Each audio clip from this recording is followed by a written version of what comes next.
একদিন এক গ্রামে এক ছোট ছেলে রফিক স্কুলে যেতে চাইতো না। তার মনে হতো পড়াশোনা কেবল সময় নষ্ট।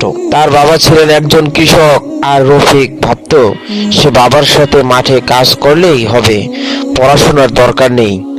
একদিন গ্রামে এক শিক্ষক আনোয়ার স্যার রফিককে বলল, তুমি যদি পড়াশোনা না করো তাহলে কিভাবে বুঝবে কোন সময়ে কোন ফসলের জন্য ভালো?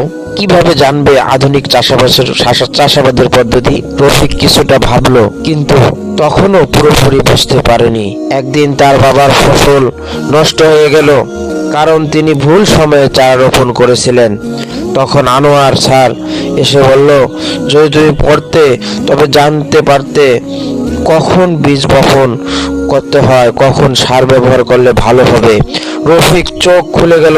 সে বুঝতে পারলো শিক্ষা কেবল ডাক্তার, ইঞ্জিনিয়ার বা অফিস আদালতের জন্য নয়, এটি জীবনের সর্বক্ষেত্রে কাজে লাগে।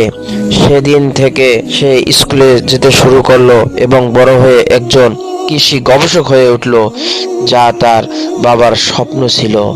আসেন আমরা শিক্ষার গুরুত্ব বুঝি।